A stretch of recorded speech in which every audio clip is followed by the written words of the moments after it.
Hello and welcome to The Rare Agent, where we pull back the curtain on all things real estate. We're your hosts, Murray, all the way from Costa Rica, Christina, and myself, offering a judge-free space for collaboration over competition. Today on the pod, we have our powerhouse broker of record and rare real estate, Ryan Rabinovich. Hello, everyone. Who is a seasoned entrepreneur with a passion for innovation and a track record for turning ideas into successful stories. Welcome, Ryan. Wow. Thank you. It's good to be here.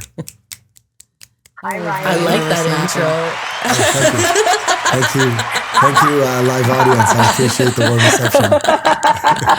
That's the best. We should do that more often. Yeah. Well, That this is one, awesome. when I was, taking all the juices to put something on paper, I thought, you know what? We'll keep it short. We'll keep it condensed because this podcast is going to be awesome.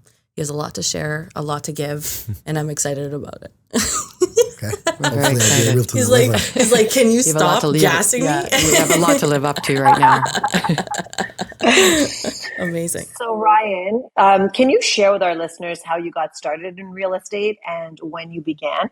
Yeah, of course. I'm trying to actually think back, but my background was in finance. I was managing a small team at the Bank of Montreal when I first graduated, and I hated it. It was like a totally 9-to-5 jobs. It just wasn't for me. Throughout my teens, I started and had my own little businesses, silly ideas that made me a little bit of money here and there.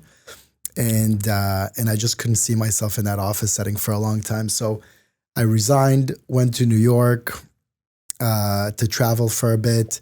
And when I came back, I was like, oh my gosh, I'm 22 and I don't have a job and I don't even know what I want to do. And so my manager from Bank of Montreal called me back and she's like, hey, you want to come back? And I was really scared because I had nothing going on. So I said, yes, I do. so I took the job back and I showed up to work on Monday at 9 a.m. And at 11:30 a.m., I walked into her office and I said, I'm leaving and I'm never coming back. Like that just wasn't for me.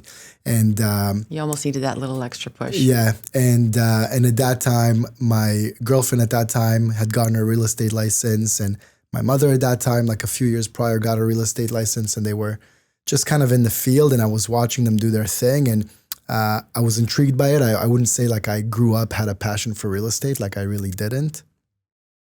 And so I signed up for my license and got a job at Wireless Wave selling cell phone plans until I got licensed. And, that's what I was doing. And that's it. Like, started selling real estate. I think it was in 2004, middle of 2004. Had a great got licensed in May. So I had a great kind of 7 months for a 22-year-old. Made like $80,000 or $90,000 in 7 months. And I was like, oh my God, like this is amazing. Because I felt like I was working part-time too, I did like 10 transactions, in 9 months. And that was like 20 years ago, right? That was, yeah. 2004. So yeah, I did a little bit of that. And then my broker of record at that time, a total real estate industry OG, pulled me into his office and he says, hey, I think I know what you think about yourself. You think you know this business, right? Like you're feeling all hot about how well you've done. And I was feeling good about myself, but he had a way of really bringing me down to earth. And he's like, you don't know what you're doing. You have no business. You have no process. You have no like you don't know what you're doing. And we had a top producing agent at our office that was just starting out a team. And he says, go speak to that guy, Jason Atkins. I'll throw his name in the mix here because he was incredibly influential for the early years of my career. So he said, go meet with Jason and see if you can, have him consider joining his newly founded team. And I went to meet with Jason and he said, no, you're not a fit. You're too young. You're too inexperienced, like all of that. And like, I cannot, that's something that lives in me till today. I have a very hard time taking no for an answer. So even though I went into that meeting not even wanting to be on this team, he says no, and now I want to be on this team, right? And so I call him, I try to convince him. He's like, okay, you know what? come meet me for a coffee. We met for a coffee and he goes, do you have any listings on the go right now? I said, yes, I do. Kind of like stretching, like feeling really proud. He goes, amazing. Like, what are you charging for them? And I said 3.5%, like 1 for me, 2.5 for the other agent. He says, he gives me a cell phone. Back then I had a pager. I didn't even have a cell phone, but he had a cell phone. He gives me a cell phone. He says, call that seller right now and tell them that you're canceling the listing. And I was like, what do you mean canceling the listing? Like, no.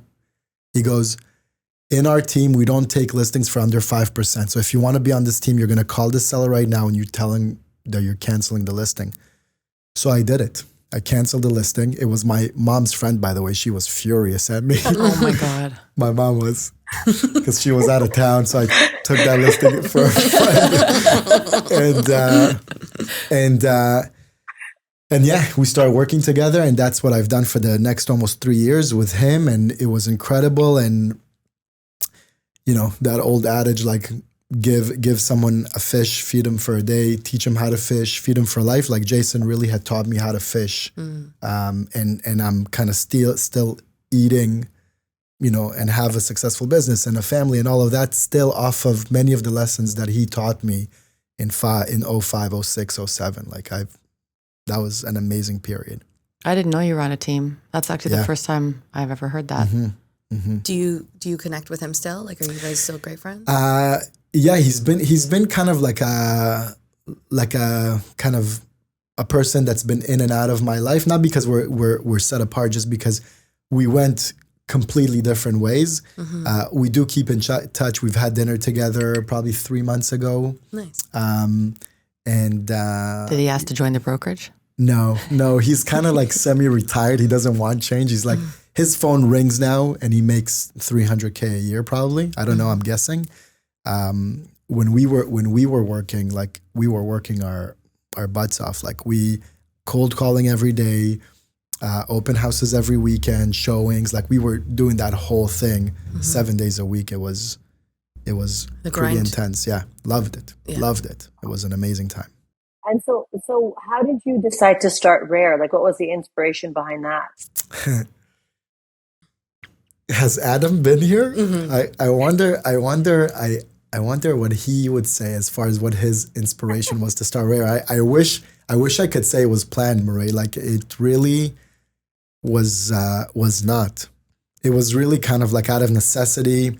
Adam and I were partners, part of an ownership group of a different brokerage, and we had I think a fundamental difference of opinion with our third partner there, and things kind of went sideways so quickly really at the end of 2020 that we kind of found ourselves in January like scratching our heads thinking like, what are we doing next? And it was, for me, I won't speak on Adam's behalf, for me it was between finding a job. I've had a few like pretty solid offers at that time.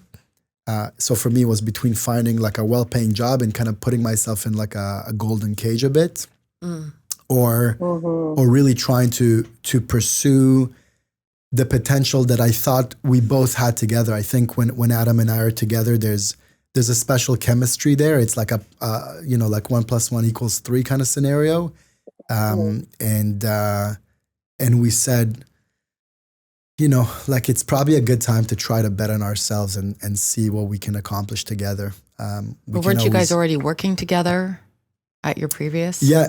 We had another partner. Like I said, we did have another partner. We did work closely together. Adam and I have also known each other since I was 17. Adam's a year younger. He was 16. So we've known each other for a long, long time.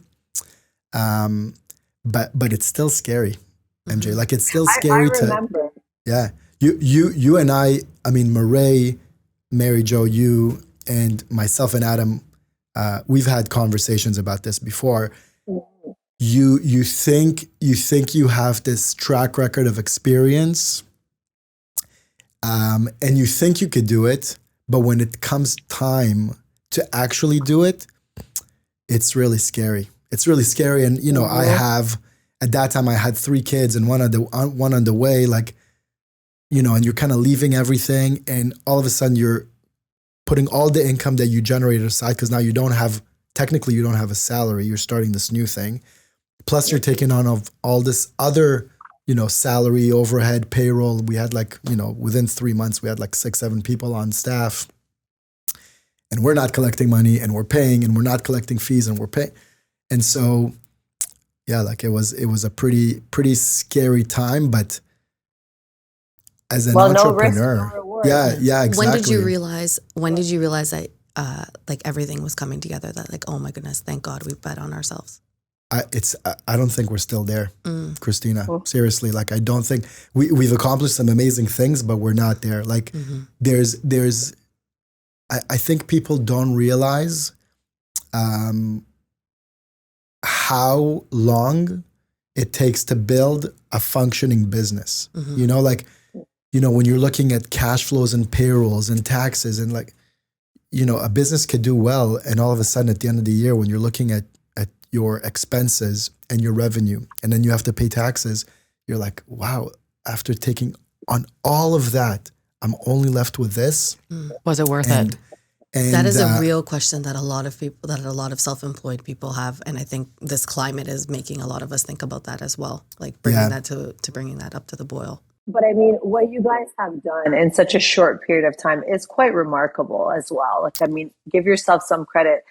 I know we tend to be really high achieving and hard on ourselves in this industry, I think. But the one thing that Mary Jo and I joined you guys, the biggest reason was all the things that you said would set you guys apart from the brokerages and from other brokerages that we've been in. And you have done those things. I have seen it. So, and I've been in a lot of brokerages, and usually it's a lot of kind of the same. There's obviously some variations, but I definitely think you guys have taken it in a different direction. So can you share with our audience what some of those things are that set you apart from other brokerages? Set us apart. To be completely candid, first of all, I really appreciate what you said that, and I want to be really clear. I'm not negating what we've accomplished. We have accomplished a lot. We recognize that. We acknowledge that. We're proud of ourselves for doing that. Let's just tell the audience one stat of what you guys accomplished, just so they have a general idea. I honestly, I don't even know that. I think in our first 2 years, we sold $2 billion worth of pre-construction real estate, which is huge. It's really, really big.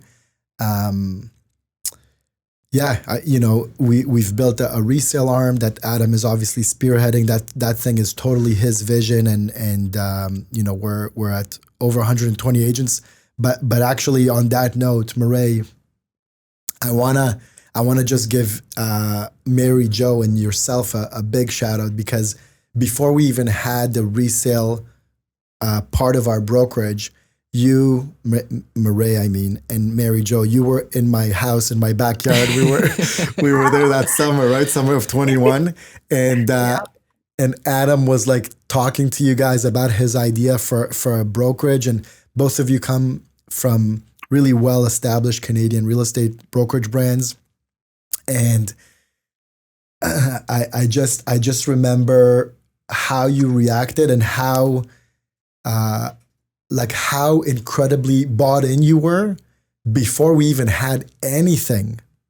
And so to me, that speaks to your ability to recognize something in us that I think we were questioning ourselves at that time. So thank you both for doing that, because I still tell Adam today, that really meant a lot to both of us.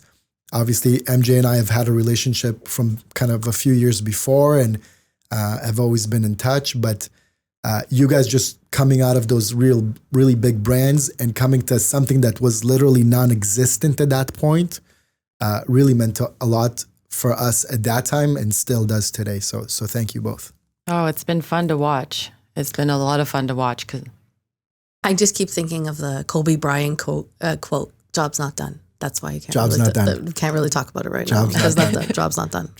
Job finished? Job not finished. Job's not done. Or do I have the championship? Job finished? Job not finished. Job's not done. I don't think it's ever really done, though. Why are we celebrating? Yeah. It's always a work in progress. That's the mentality. That's the mentality we have, for sure. So what does make you guys different from other brokerages? I'll speak to Back that. to that. Right, back to that. I was hoping you guys will forget. I My partner's got me over there. I'll speak to kind of something that keeps me busy, right? Like the pre-con side. For the resale side, I think Adam is best to speak to that. On the pre-con side, I think we really, really do care.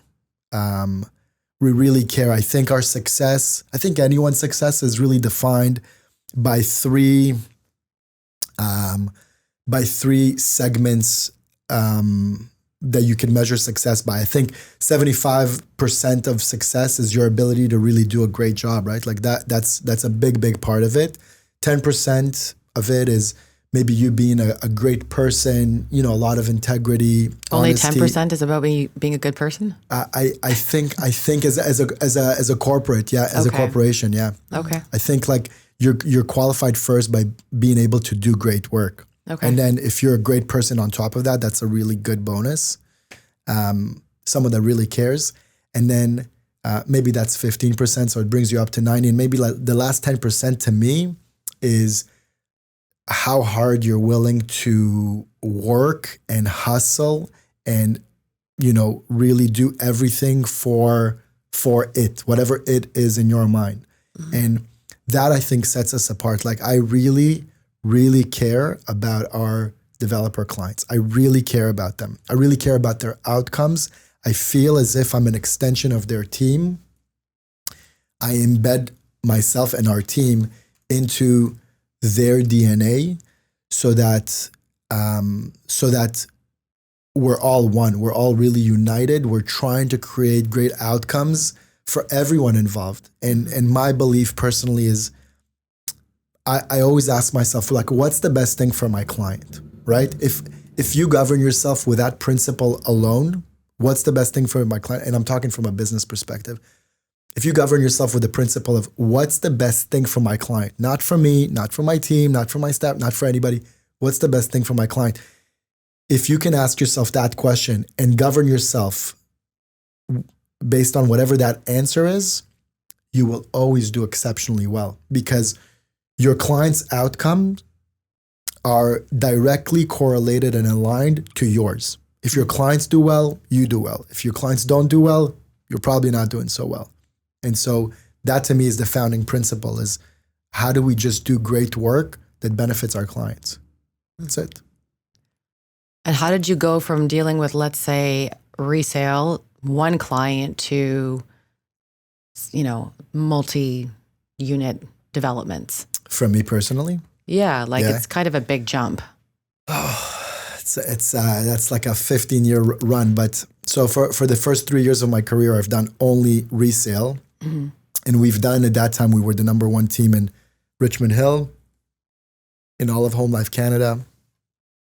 We were doing like 230 to 240 ends a year, resale ends a year. We were busy. It was 4 of us too. Like, at some point it was 5 or whatever, but generally it was 4 of us. And obviously Jason was kind of the foundation of that team. He was really the rainmaker for sure, but there was a big, there was a good support system behind him. In the middle of 2007, I told him, Jay, like I think there's something interesting happening in downtown Toronto. It's called pre-construction. Like these developers are paying 4% commission if you bring a buyer into a sales office. Like we never did a pre-con deal before that. Didn't even know what it was really. And he's like, Ryan, like, what do we need that? We have such a great business going on here. Like we're the number one team in Home Life Canada. We're the number one team in Richmond Hill. We're like, and I'm like, no, I get all of that. But like, you just stopped working Sundays a year ago, right? Like he was working 7 days a week up until a year before. And I'm working 7 days a week. And, the rest of the team are working probably 7 days a week. And these developers, like you could come in and do like a few sales in a single day and get paid 4% for every deal. And we were doing for 3 years, we were doing like 240 ends a year. we had, and I'm not even counting the leads that we had off of signage. Back then, print media was big. So we had print presence everywhere and signage and bus signage. Like we had a ton of leads coming in, no CRM, obviously. Like it was all like documented on pieces of paper. Rolodex. But Rolodex, exactly. And I was like, Jay, like we could tap into all of that and probably do like a good amount of deals, because investing in real estate makes sense, right? Mm-hmm. And he I just couldn't get him there. I really just couldn't get him there. So that summer I was going on a 6-week vacation, and I told him, when I come back, it's either we're doing it together, like I'll take the team and we'll start selling pre-con, or I'm going to leave the team and start my own thing doing pre-con. And I came back from vacation and he was just not there. He just couldn't see it. And I started doing it myself. And what was the first pre-con sale? I still remember, because I still own the unit that I bought in that building myself. It was 126 Simcoe Boutique 2. Oh. Yeah. Who was the builder? It was Malibu. So I walk into, this is the first site I've ever walked into. Never walked into a pre-con site before, you know. In downtown Toronto, I walk in, I see the salesperson, and you know, she's great. She's helping me. She's showing me the project. It's obviously in a great location, like University in Adelaide. And I started doing my own research about the neighborhood, about the you know, what's happening, you know, jobs, schools, U of T, universities, like all that, transit. And I'm like, I think I like this thing, right? So back then you needed 50% pre-sales to start construction. Today it's higher. And they just started construction, but they had still a ton of really great inventory left. So I walked in, and by the way, I've never done this before. And there was no lineup to get no lineup, nothing, right? Right, like this is the kind of Q3 of 2007, and I asked her if I could speak to her sales manager, this gentleman by the name of Ben. He comes, and I tell him, Ben, if I could sell 5 units, would you pay me 5% commission? He says, sure. I said, if I could sell 10, will you pay me 6? He says, sure. In 2 weeks, if you could do it in 2 weeks, I'll pay you 6. I said, okay. I started calling all of my friends' parents, anyone I knew. I called them all and I said, there's this amazing opportunity, great location, you know, like so cheap. I bought my 2-bedroom, 2-bath, 800 square feet with parking for $360,000, right? Like at Simcoe. At Simcoe, yeah. Wow. And so I told them all, like, bye. And I had, you know, one of my parents' friends buy, and they referred like 2 people. And before you know it, I did 12 deals, including my own. And I made like $400,000 in 2 weeks. And I was like, oh my God, like this is it. Like, I'm this sure you is called what I'm up doing. Jason too, right? No, I didn't. I was like, wow. The job wasn't done at that. The job wasn't done. I was like, this is it. This is what I'm doing. And I was kind of like a platinum broker before that term was coined for a period of a year. And then I was convinced I wanted to become a developer. And I had no idea what that even meant. So I figured, you know what, let me see if I could try to work for a developer. I got a job for a developer, did that for a few years, started really getting myself familiar with development. And just then that's when I really started developing a passion for that business, because I just found it so interesting. I just found every single layer of it so interesting. The site acquisition, the financial underwriting, the entitlement process, obviously the sales, the marketing, even the occupancy and dealing with warranty issues and color decor selections. I found the whole thing like so, and I was like, man, like I think I found my calling. Like I really enjoy doing this and just like devoted myself to it, right? Like anything that you want to accomplish is sacrifice and devotion. Like think of anyone in your life that you may look up to that has attained a certain level of success in their life. Mm-hmm. At some point, they sacrificed something and devoted themselves to accomplishing that thing that you're probably looking up to them for, right? Mm-hmm. And so, like, I was really in that mode. I was sacrificing weekend with friends. I didn't go out. I worked 7 days a week. I didn't go out at nights. I I don't really drink that much. So like in my 20s, I didn't do anything but work. I really wanted to do this and be successful. And like really, it paid really big dividends for me. And did you see at that time that pre-con was a better investment in general than something like resale? Like, yeah, at that time, I saw that. So I found myself kind of like investing over and over in pre-con projects that I was involved with or thought that there was some great value in. Kind of built my own little nest egg through that as a platform. But yeah, definitely, I really believed in it. I always say I'm terrible at sales. Seriously, I always say I'm so bad at sales because unless I really believe in it, I cannot sell it to you, right? Like, I just can't. It sounds to me like there is kind of like a combination of you following your intuition and also following your passion. Like I know that there's also the steps that you take, but there's this like inner knowing that makes you like inspires you to follow that type of passion, right? Like it's not just that you made money or you could see the potential, because I'm sure you could see the potential in anything, but it seemed like it kind of lit a fire inside of you.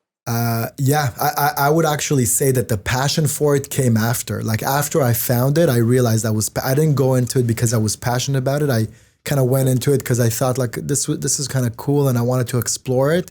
And as I was deeper and deeper in it, I found myself developing the passion for it. So it kind of evolved from that. I can relate to you on that part. Yeah? Yeah, because growing up, I never moved. I never sold. My parents still own the house I grew up in. So that's so rare now. Yeah, like I never moved. So I was working at, not my pod, like I'm not being interviewed, but I was working at a grocery store. Someone comes in. She's like, do you want to be a receptionist at like a Royal LePage? And I'm like, I grew up in the healthcare system. I forgot you were the receptionist. Oh, yeah. wow. And then she's like, I was like, okay, I'll page doctors. And because I never moved and I was in the healthcare system so much that I thought I was going to be sitting behind a desk and paging doctors to call their their patients, because I was so young, and I ended up walking to a real estate office. Like, okay, not when I got in my interview, but that was what I first thought when she told me. And I went, got the job, and and I realized that, oh my God, I'm going to stay here. Like I had no idea about selling, buying, or what a real estate agent was. I think all realtors fall into real estate kind of in the same way. I think all of us sort of. I don't know. I feel like there's a lot. Look, I work with so many realtors, and a lot of them kind of seek out the profession. They maybe hear that now, but back then, I would say in the last 10 years, yeah, maybe back then it was different. Yeah, social media has definitely kind of made it really appealing. There's all these reality shows on TV that show like they've glamorized it. life of a realtor, and so people are now seeking it as a career. When I started, like. No, it wasn't even on my radar. Nothing. I literally got the license because I didn't know what I'm gonna do. I was the same. That's what I'm saying. Like totally back then, same. it was very different. I think all of us went through that. I actually hated it for the first 10 years. I hated real estate. For the first 10 years. Like, oh my God, first 10 years. Like for the first 6 months. No, because I was in and out, right? I was like, okay, let me try. And then I'm like, no, I hate it.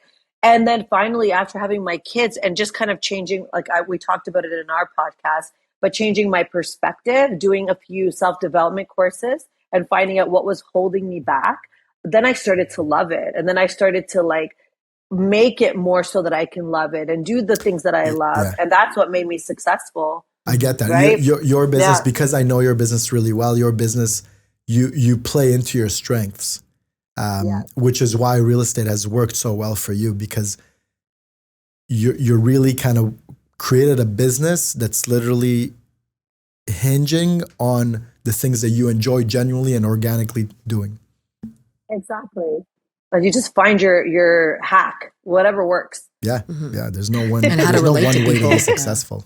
I think I started getting more interested. Like I got into real estate out of necessity.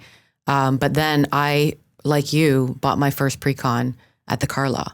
It was streetcar developments. And same thing, I walked into the office, and because I was a realtor, they're like, hey, you can buy this. Oh, and by the way, we're also going to pay you 4%. So I'm like, oh, so I can use that 4% as part of my down payment. And back then they didn't have land transfer taxes the same way. It was 1% versus or half versus what it is now. And then once I bought the first one, I'm like, this is kind of addictive. You kind of, like anything else, right? Once you do it once, you're like, oh, well, that wasn't that bad. And then I bought another one at Bohemian Embassy, and I'm like, there's something to this. Yeah. And I understood the investment potential of pre-construction back then. The environment has changed a few times in our careers. Like in 2008 was a bit crazy. And so in your career, how have you seen it change? Do you still see pre-con as a sound investment in comparison to buying something in resale?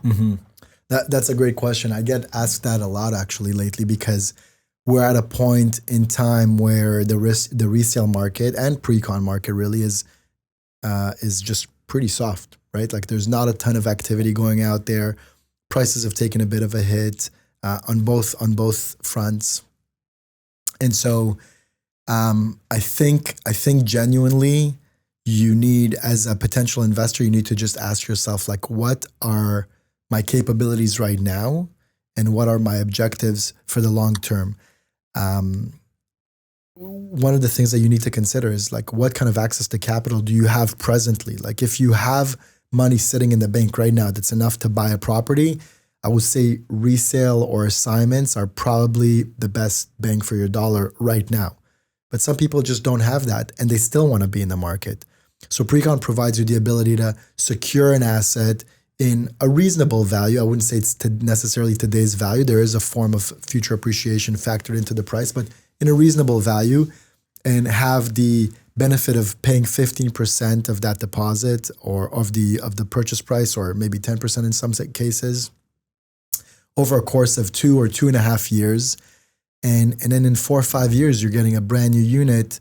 And historically, that has proven itself as a pretty sound investment strategy. Now, again, real estate investing, like any form of investing, is subject to market conditions as well. Nothing goes up in value in perpetuity without ever seeing kind of, a halt or a slowdown, or maybe a drop in value.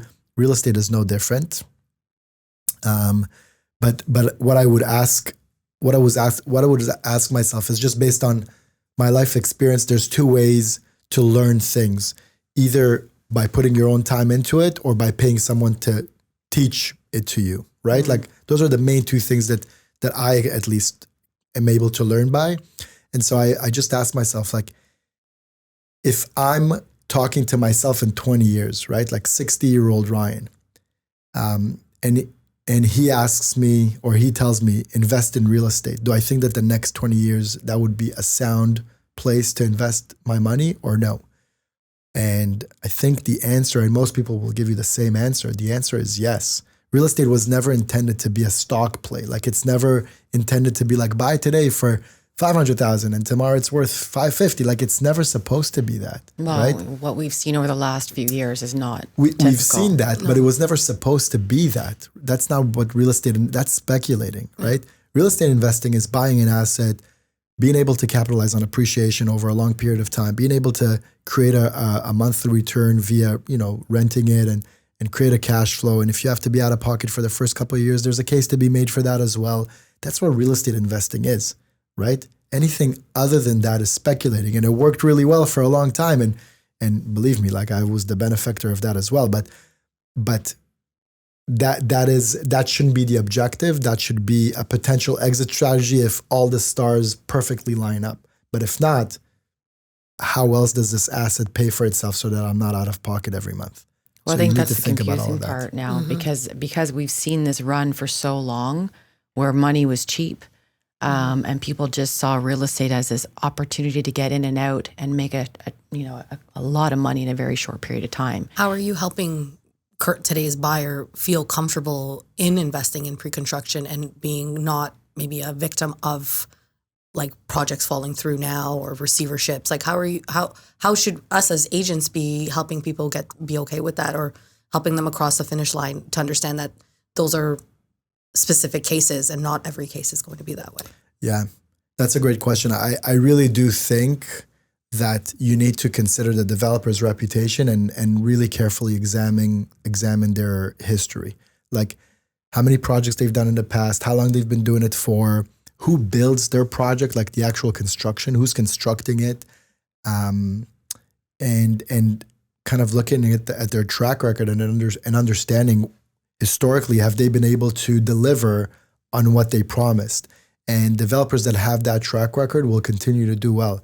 The reality in our market, in the development industry, is that there's been a lot of developers that entered the market in the last 10 years, 8 years, that don't have a big track record, that have taken on some really big risks. And when the tide is out, you can kind of see who's swimming naked. I think the tide is out right now. Interesting analogy. Yeah, I think the tide is out right now, and when looking around, it's pretty clear. It's pretty clear who's out there, kind of over leveraged and really putting themselves at risk. Do you think at the time they thought they were like just flying by the seat of their pants? It's like the gold rush, like you never think there's an end date. You never think it's gonna stop, right? Like, and I can kind of understand that sentiment, right? Like, imagine everything goes your way for so long. You February start to 2022. Sorry? That February 2022 is like, well, like of course it's just a different temperament. Everybody was going pretty wild, and then it just came to a halt, and you're like, oh shit, this was the end. Yeah. But for developers that have hundreds of millions of loans out there that are tied to prime, because obviously construction loans and land loans are never fixed. That is something that I'm learning now. I didn't know that. You didn't know that? I didn't know. Yeah. I think everybody's learning that right now. Yeah. Oh, you don't have a fixed loan. It's not public. Yeah, because that's generally, that's way more risk than the banks are willing to take on, right? Like, they can't afford to have $200 million in construction loans out there at like 2.5%, and all of a sudden the rate is 5.5%, and they're committed to that rate they can do it on a residential mortgage for $1 million, but not on like multiple $200, $300, $400 million loans. Like, it's so they don't take that risk. So everything is tied to the prime, and it's almost like an avalanche right now, though. It just seems like, because we've never seen rates increase so many times in such a short period of time, that now all of a sudden you're seeing developer after developer after developer faced with exactly what you just mentioned. Yeah. And these challenges are real. To be clear, there is a difference between receivership and bankruptcy, right? Like, these projects are all their own corporate entity. There is a level of limited liability, and receivership doesn't mean a project doesn't get built. It may mean that, but it doesn't necessarily mean that. Like, a great example right now is the Mizrahi project, the one at Young and Bloor. The project is well above grade, well under construction, good revenue, I would say, good revenue. I would imagine there's still a good level of profitability at the end. So even though the developer may be in trouble, maybe the project is in trouble, and there's obviously other factors tied into that specific project, the project will still go on. Like, it will still get completed. And so it doesn't mean it's the end. It just means someone else is taking more control and going to see it to the end. Okay. So it really depends. It really depends. But from a buyer's perspective, you have the comfort of knowing that if you've invested in a standard condo, your deposits are protected. If the developer is gone tomorrow, in most cases, you're able to recover 100% of your deposits. And so you could still invest into pre-con with that level of comfort, knowing that your deposits are actually never at risk. That was something I was like, when I found out that my project's going to be delayed till forever, I was like, what if in the end the project isn't going to be built? What happens to my deposit? And my lawyer said, it's covered under, like, it's insured, so you don't worry about it. I'm like, okay, thank goodness. So that was a saving grace for me. I mean, is there any precautions that future buyers should take? Like, us as realtors, I'm a resale realtor. I do sell pre-con as well. But if I'm going to look at projects and I want to make my client feel comfortable with this investment, is there anything specific that I should be looking for to give them more comfort? I think, again, it's just like anything. I think it starts with the developer and their track record, their ability to. But Mizrahi was a well-known developer. No, okay. This is a misconception on my part, because not a long. I mean, define what a successful developer is. Like someone that completed 2 or 3 successful developments. Is that a successful developer? But that's what I want to know from you, because you would understand that better than I would. To me personally, it's a longer track record. Okay. You know, like there's some great companies out there that over the last decade and 15 years or longer, obviously there's Tridel. Generational companies like Tridel, Menkes that have been around forever.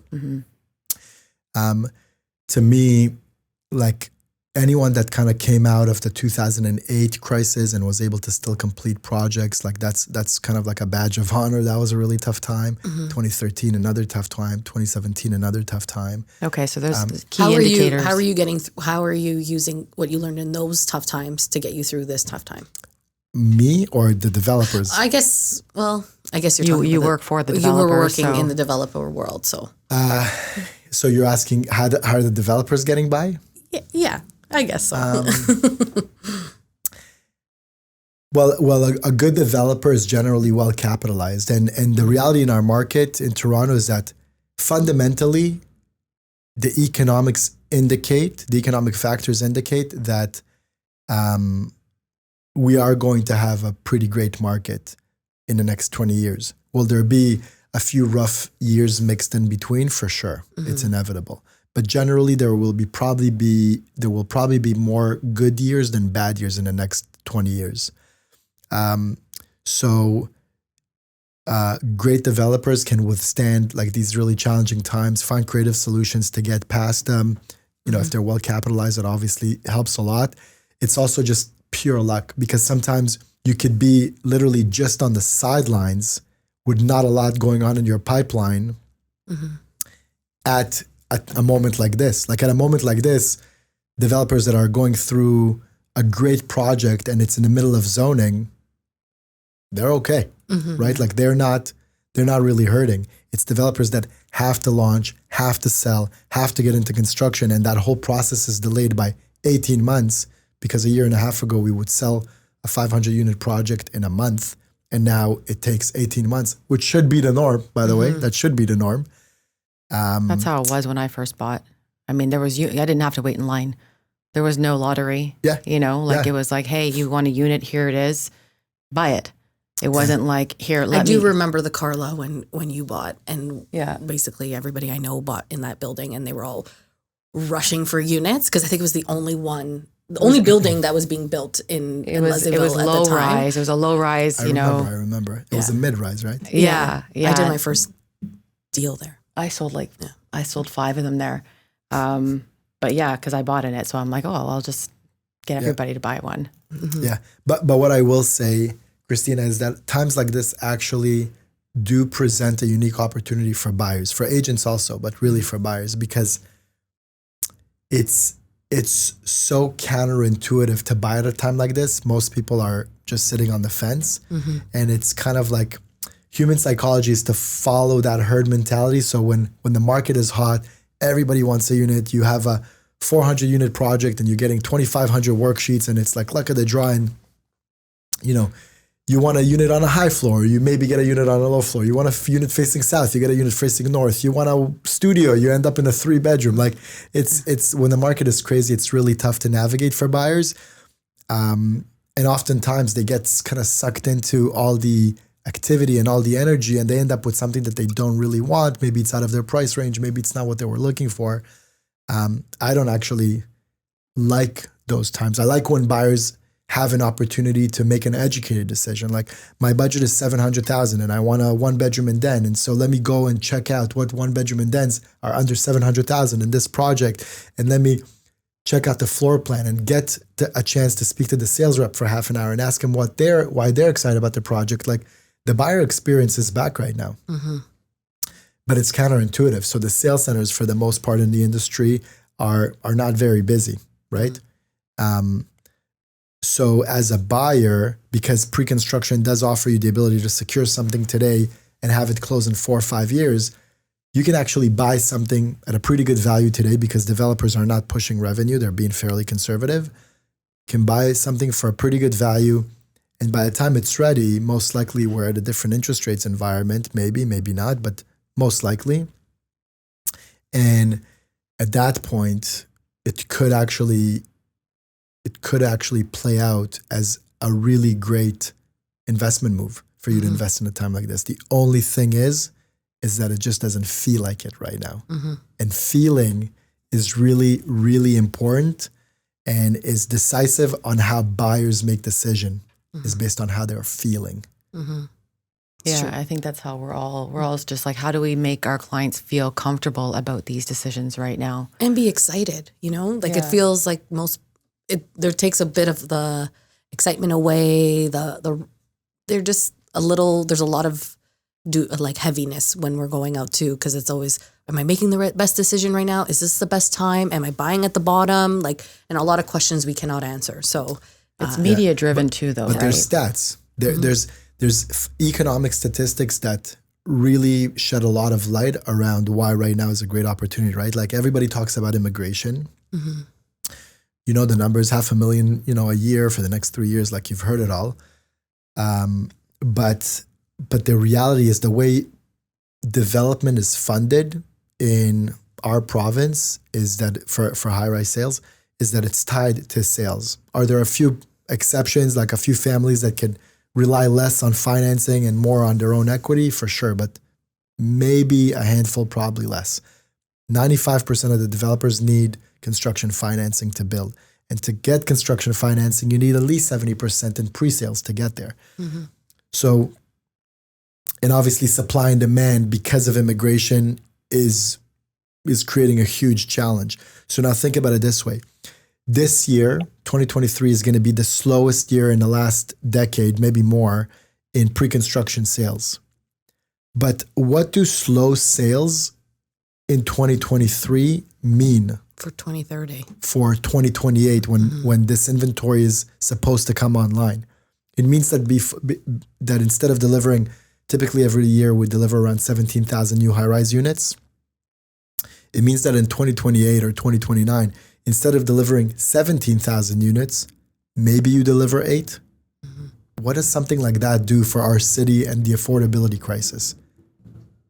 As someone that owns that real estate in 2028, you're finding yourself in a pretty unique position where the variance between supply and demand is so wide that you can actually capitalize on that, right?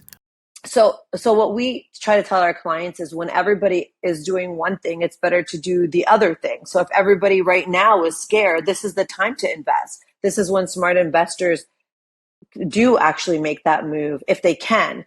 Because like you said, Ryan, especially with new development, by the time the property is ready and you're ready to get a mortgage on it and it's registered, it's more than likely going to be a really great investment. And you moved in a time where nobody else or less people were. So it wasn't like that buyer's frenzy, like what ends up happening with the psychology, like you mentioned. Right. Yeah. And that's what I've been trying to speak to there is the fact that if buyers could make decisions, and I know it's tough, look, like I'm a buyer myself sometimes, like I get sucked into the emotion of it, but if you can isolate the emotion out of it and really focus on the facts around the merits to buy, I think you could really quantify this as one of those periods that present a really unique opportunity. I've seen it before. Like I was selling pre-construction at the end of 2008 when obviously the world economies collapsed. Everything was not looking great. And I was a salesperson on a site back then. I was selling 4 units a month, like nothing, literally nothing. If a bird came beside my sales center window, I would talk to the bird. Like I would just look for anyone to talk to, and I was able to do like 4 deals in September, 4 deals in October, 4 deals in November, like 2 deals in December, one deal in January. But fast forward from And 2008. then April 2009, the market just came back and went on such a crazy run. And all of these, like the 12 deals that I did between September 08 and, February 09, like all of those guys, I'm talking by June of 09, they were 4, 5, 6 months into their purchase, they already saw massive gains, right? There are those windows of opportunity in our market, but you have to act against your feeling and in line with the factual information that you're presented to or researching. So to Marie's point, sometimes it's better to go against the grain. Sometimes it's just better to do nothing. You don't always have to go with the grain. Sometimes just sit on the fence, assess, look around, just understand what's going on. But there are times where acting against the grain, if you're able to isolate your emotions and the way you feel out of it and focus on the hard data, those could be some pretty special times for you as an investor. Well, if you look at the sales from those units that you sold in 2008 to 4 years later, right? And if you compare it to now, like somebody buying, let's say in December this year to 4 years from now, when all this immigration is coming in and there are so little units available, because I didn't really think about it from that perspective. And now you've just kind of made me think. But that's what it is. Like, immigration is going to continue to be, it is the biggest driver of population growth in our country. We're growing at a rate, the highest rate of the G7 nations, where we just surpassed 40 million in population last year. We're on a record pace to get to 50 million, right? Like the next 10 million is going to be the fastest 10 million person growth we're ever going to experience. And so with all of these factors and understanding that supply is so tied into pre-sales, when you have an environment with low pre-sales, supply is getting pinched. And when that happens, that creates a pretty big opportunity.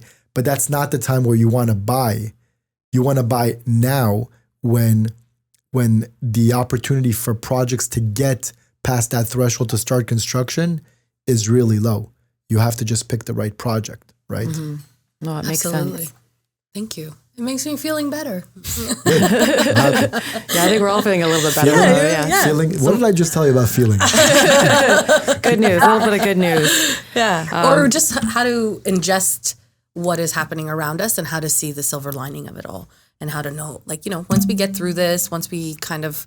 There is a silver lining. There is, there's downturns sometimes, many times, present the greatest opportunities. Yeah. And I think that's just being able to recognize it. One thing that we always like to do with our guests is ask them about how they manage work-life balance, especially with somebody like you who has 4 small kids and you run a brokerage and, you work for some pretty high-profile developers. So you're asking me how do I what would you... If you don't manage, that's cool too. You just say, I don't. Like what are some things that you do to keep balance in your life? Like if you were to pass on some advice to other entrepreneurs. Other young dads. So first of all, I want to give a massive, massive shout out to my wife, Stacy. She is seriously incredible. She's been so supportive of my career. We've met when we were really young and we've been together for a long time. And she is just so important in me being able to do what I do, because I really don't worry about what happens in our house. Like she runs it. She does a great job at it. She's a great partner and a great friend and a great mother and has so many amazing qualities. And she's just really supportive of me. She understands that whatever I'm out there trying to accomplish is for the sake of our family. And she's amazing. Like we have great energy. Like Mary Jo, Marie, you've been in my house. You know Stacy, and we have a great energy at our house. Like we're both super chilled. We're both calm. Like sure, can the kids drive us crazy once in a while? Of course, of course. But but generally like the vibe in our house is great, you know? And so you have a good support system. You have somebody in your Yeah. life that's got your back, and that's what we talk about all the time. Like, you can do these great things when you have that foundation. Yeah, yeah. So definitely, I would say that I have that foundation at home, and but I do try to be super hands on. So you know, I'll typically drive 3 out of my 4 kids to school in the mornings. I'll try to be home for dinner every night, almost every night. Like during launches, it's really tricky because that's when our hours get really long. But outside of launches, I try to be home for dinner every night for us to all eat together. And so we probably have dinner together 5 nights a week, all 6 of us. And then, you know, I'll take my kids out, like the 3 older boys. I'll take the kids out to their programs, and you know, on the weekends we'll be running around with them together as a family. And so, like we have like we're a pretty strong family unit. And when I'm at work, I do like to focus on work. So my wife, like, she knows, I'm sure she would love for me to call more often during the day and like say, what's up, or what are you doing, or whatever. But she knows like I'm not there during the day. I'm trying to like do my thing. And so she'll like check in once and just say, what's up, how's the day going? And it will be like a 30-second conversation. She's just kind of making sure I'm alive. I didn't do anything crazy. And then like I'll typically see her that night. And that's it. I don't know if that helps. There's no secret, but I grew up in a house with 4 girls, and you have 4 boys. Do they say, Yeah. "Oh, your poor mom"? no, I think my wife loves it. Because whenever I will introduce myself to somebody, like, "Oh, I have 3 sisters," and they're like, "Oh, 4 girls? You're a poor dad." And I'm like, No, I bet your dad loves it. Does he? Actually, I don't know. I don't you know. know what? He had a lot of activities. Like, he was always like outside and like just just out of the estrogen. But yeah, that's still to this day. I still get, "Oh, you're a poor father." I'm like, "What the hell are you talking about? He's well taken care of." Yeah, no, that's amazing. I think with boys it's different. Like you'll be sitting on the couch and all of a sudden like a football flies and hits you in the forehead, like out of nowhere. Like, you know, like, and you're like looking back, you're trying to find out who did it, and there's like 4 of them running in different directions. And just this morning I was lying in bed and my son came to say good morning, and then he kind of wanted to roll over like past me to lie down beside me, and he literally stuck his shin in my chin. I was like, you know, like that's life with boys. It's pretty God. We need crazy. to wear like protective gear. crazy. But are you still pumping iron, Ryan? Are you still in the gym? I know you were mentioning you're trying to get in shape and feel good again. Yeah. No, I've been exercising pretty regularly, like at least 4 mornings a week, usually 5. I have this really good program, 35 minutes a day. And so yeah, I stay in like dad shape, you know, like not like you know, Mr. Universe shape, but like it's enough for me to walk, you know, like for 10 minutes without getting gassed or do, you know, walk to the nearest, you know, I think pastry the shop. point is exercise is still necessary no matter what. Oh, totally. Totally. Honestly, when I start my morning with exercising, because I exercise, like I'll wake up, I'll do a workout at 6:30. I love those days. Seriously, like I really love what exercising does for me, for my own mental health. Like It's great. necessary. I think we've all learned at this stage in our lives that it's a fundamental thing we have to have at all I times. find it crazy. When like really busy people or people running big businesses are like, I don't have time. How do you not work out when you're so busy, when you're so dealing with so much stress and trying to manage things? I wouldn't even understand that concept. Like I wouldn't be able to do it. Yeah, well, It's a no-brainer. for you, it's embedded into who you are, right? Like fitness for you is exercising for you, just being healthy for you is a big part of who you are. I could see how in certain periods, like people could get too busy and not be able to exercise. But if It's prioritizing. if you can, you should prioritize it, because it really is, you know, so different. Yeah, It's for just your mental better for health, you, like everything. Yeah, absolutely. We have to wrap this up. No. Wrap this up with the roundup. I know, right? So Stay. fun. So good. Keep this thing running. We do have a couple. One last question, I Okay. think, which I think is No, there's not. There's more than one. Favorite GTA. What's your favorite GTA neighborhood? Doesn't want to end. No, we gotta. It's all right. the sequence. All right, wrap it up. What's Go. your favorite GTA neighborhood? Sheesh. My favorite GTA neighborhood. That's a tough one. I actually love our neighborhood, like where we live. We live up in Vaughan. We have a great little community. Lots of families with young kids, and we could go outside. There's a park by our house, and the kids are constantly kind of playing and riding their bikes and, playing soccer. Like, I love that element. I'm sure there's many other neighborhoods in the city that offer that, but like, this is what we know. This is our little community, and we love that. I love that. Okay, so as a busy brokerage owner, what's your go-to meal when you're on the road? What's my go-to? I wish I could tell you I'm a healthy eater. Mary Don't Jo. worry, Murray. Don't Every time worry. we meet for lunch, it's like, are we doing dessert? Mary Jo knows. I have a serious problem with desserts. I love desserts. I love pastries and I love desserts. Love that. And so my quick kind of on the go, I will try to eat a healthy meal, but it has to be followed by dessert. At Like least a two. cannoli or something. Yeah, At least two. So I'll at least two. Yeah. so like I'll typically have like a salad with chicken breast or with salmon. My wife makes amazing food, so she'll make lunch for me like 2-3 days a week. And Who then is it's this like woman? seriously. She's amazing. He is amazing. We all need a Stacy in our I lives. know, right? And then, We have to just start sharing Stacy. and then I'll look over at my colleagues at our office, and I'll be like, "Is anyone feeling like chocolate croissants?" And because I'm gonna go to bakery and just buy us some for the office. I always pin it on the office. Oh, you guys want? Okay, I'll go get. And what do you think makes an agent rare? What do I think makes an agent rare? I'd like to think that it's what we talked about before, which is like just being really committed to their client's best interest, right? And I know it sounds obvious. It's not. It's not. I work with so many agents. I work with so many different people, and everybody kind of governs themselves in whatever way they want to govern themselves, and not passing judgment. But I have a really romantic outlook on what an agent, a realtor should be to their client.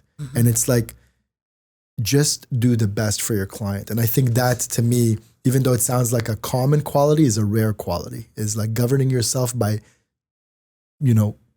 working based off the best interests of your clients. And any agent that does that, you won't be able to point out one that isn't successful. I know agents that have no social media presence, no Instagram, no Facebook, no nothing, making $600,000, $700,000, $800,000 a year off of referrals only.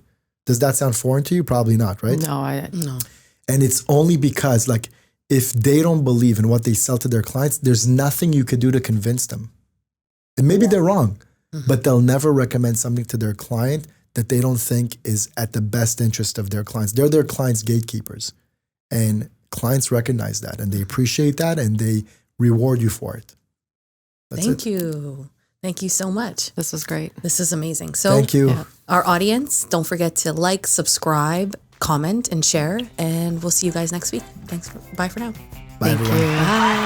Oh, bring it back.